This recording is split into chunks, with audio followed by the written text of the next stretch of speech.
Hey guys, welcome back into the Stokastic YouTube channel. My name's Geoff Ulrich, bringing you some no house advantage picks for Sunday Night Football, Week 4. We got Tampa Bay and Kansas City. We got Mahomes versus Brady. This is going to be a good one, and it's always a good idea to check out no house advantage when we have these primetime games because they got a ton of different opportunities there. They've got the pick'em contest where you can enter $20K guaranteed, $10K to first contest there. It's very DFS style, big field tournament style, where you're making props together, you're making your own lineup, competing against a bunch of people, but they also have their versus the house contests as well. It's really just a parlay style ticket where you're competing against the house. You can make them with big multipliers, win big money. And the thing about no house advantage, if you are new there, you haven't signed up, use promo code Stokastic.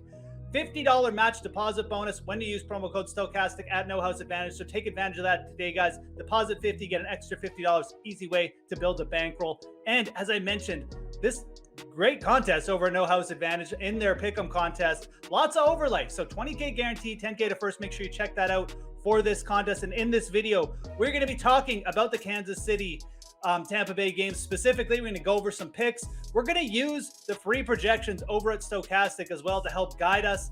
Again, these are free, so check them out after the video, stokastic.com. Free projections up there for No House Advantage. We also have an optimal lineup tool for No House Advantage, so you can check all that out on the site after you're done watching this video. But let's get to this game. We got Kansas City and we've got Tampa Bay. We've got the GOAT and the new GOAT in Patrick Mahomes and Tom Brady. So this is obviously going to be a very popular game for people to focus on, betting, everything, DFS. And, you know, the outlook on these two teams is very interesting. This isn't what you'd expect. I think people were expecting Week 4. We've got two high-powered offenses. Oh, we're going to have a game total like 55. It's really not what's transpired. The game total is at 45.5 here. I kind of like the under in this game, if I'm being honest. And both defenses have kind of been the story. Kansas City's defense has actually been quite good. They're still figuring things out on offense.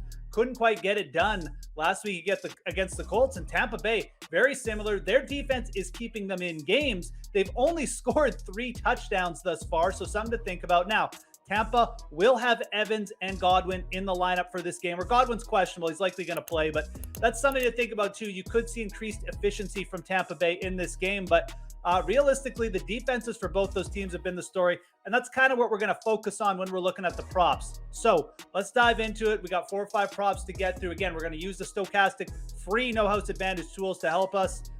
And the first one, I got to take an under here. It's Patrick Mahomes, and we got to go under on Patrick Mahomes in this game. 275.5 is his prop right now at No House Advantage for this game. And I know it's Patrick Mahomes, and you know he's so good, but this is just a monster total on Mahomes going up against a Tampa Bay pass defense that just has not allowed much. Their pass rush has been extremely efficient.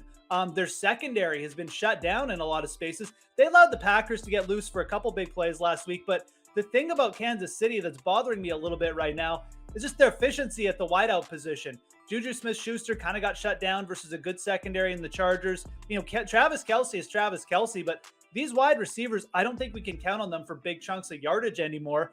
And I think when you get a big total like this on Mahomes, it's fine just to take the under. Realistically, we do have both quarterbacks here projected as strong underplays, but Mahomes is the stronger underplay. And, you know, it's not necessarily that Kansas City is the worst team. I think there's a good chance Kansas City might actually be the better team right now. But in that scenario, Mahomes also won't be throwing the ball as much. So think about that. Either way, I like starting off with a Mahomes under. It's definitely projecting as a strong play, like I said.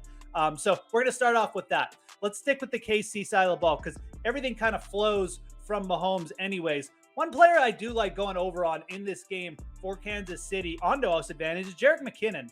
McKinnon's got a 15.5 receiving yardage prop right now on Kansas City. And I mentioned the issues they're kind of having with the wide receiver. There's no big chunk plays. McKinnon played over 50% of the snaps last week against the Colts. And, you know, I kind of see a similar close style game breaking out here. Andy Reid just likes Jerick McKinnon. He's versatile. He can do some things. He's trustworthy. This Pacheco fellow who looks really good hasn't quite worked himself into the full rotation yet. I think you're going to see Jerick McKinnon be a pretty pivotal player in this game. He's got a 15.5 receiving yardage total. I like going over on this. And again, some game theory involved here on No House Advantage, especially in their pick'em contest. We're competing against other people. This is a little bit bigger than you might see on the books for McKinnon's prop, but you go over on this. I don't think many people in the field are going to be putting this high up in their lineups on No House. So Jerick McKinnon over 15.5 receiving yards. He's the one Kansas City receiver I'm kind of fairly bullish on in this game. I think he'll get there. I think you'll see McKinnon out there for 40-50% of the snaps again. He may even out-touch Clyde Edwards-Helaire in this game. Would not shock me at all. Now, let's talk about one more Kansas City player, and we're going to get to the Tampa Bay side of the ball.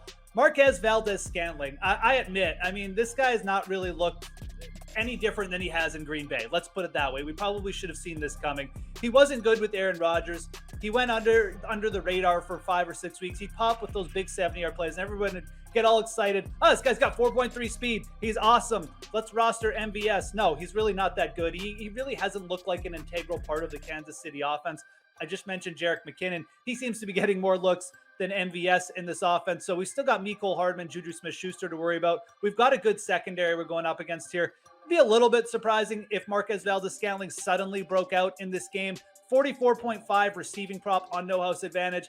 I like this as an under. I also like under 3.5 receptions. I think you can just take the unders on Marquez Valdez-Scantling as long as his props are juiced up here, simply because he's playing with Mahomes the rest of the way. Until we see something that he really takes a step forward for 2 games in a row, I'm fine going under on this guy, and we're going to do it again tonight.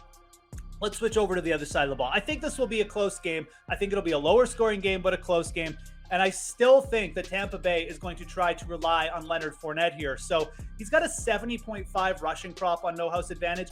It's not that much bigger than the sports books. And, if you go over to Stokastic.com, we actually have Fournette projected for a pretty big game. So I look at this total. I look at what I think Tampa Bay is going to do. And even with their healthy receivers back, again, we're not really even sure how healthy Chris Godwin is.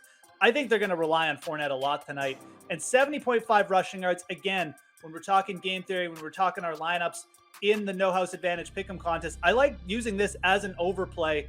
I don't think too many people are going to look at 70.5 and be eager to take the overside of it. But, you've got to make some decisions. The nice thing about these No House Advantage props, they're higher, but they do kind of force you into, either going with the field, because a lot of people are going to be on one side, or going against it. I think it's a good one to mix in as an over on Fournette. I think he's going to get good usage tonight. He's looked good the first few weeks. Easily been Tampa Bay's best offensive player, in my opinion. So that's an interesting one. 70.5 rushing yards. I like going over on Fournette for the game. I think he's going to get good usage again. Let's just finish by talking about the Tampa Bay receivers quickly. We do have yardage props for Mike Evans, Chris Godwin. Evans is at 75.5, Chris Godwin at 44.5. I really don't know how much Chris Godwin is going to play, how effective he is. It's a low total for Chris Godwin. And really, Mike Evans could be in a spot here where if this game does shoot out, he could go over too. But, for the most part, I kind of like fading both receivers. It's just, if you're taking or you're making a lineup on No House Advantage and you're kind of, playing for a shootout, you're playing for a game where, this Tampa Bay offense is going to break out, maybe you go over on both receivers, you pair it with the Brady over. That's how you can get unique on No House Advantage. And that's the cool piece. That's the cool factor of their pick'em contest, where you can create these lineups, you can go against the field, you can play for a certain game script, and going over on both the Tampa Bay receivers could be a way to do that. So just wanted to point that out at the end. So to go over though, our main 4 props, we're going to go under 275.5 on Mahomes for the game. That's just too big. We're going to go over Jerick McKinnon receiving yardage, 15.5 receiving yards. We're going to go under Marquez Valdez-Scantling, 44.5 receiving yards, and under 3.5 receptions. He gets 2 unders. That's how much I don't like MVS right now. And then over Leonard Fournette, 70.5 rushing yards for the game as well. Those are going to be the 4 ones we really target. And then I mentioned, the play with the Tampa Bay receivers at the end. So thanks a lot for checking out this video, guys. Again, if you're new to No House Advantage, use promo code Stokastic for a $50 first deposit bonus. That'll get you 50 free credits at No House Advantage whenever you deposit $50. Great way to start out. I'm Geoff Ulrich. Have a great Sunday night football, and we'll talk to you again soon.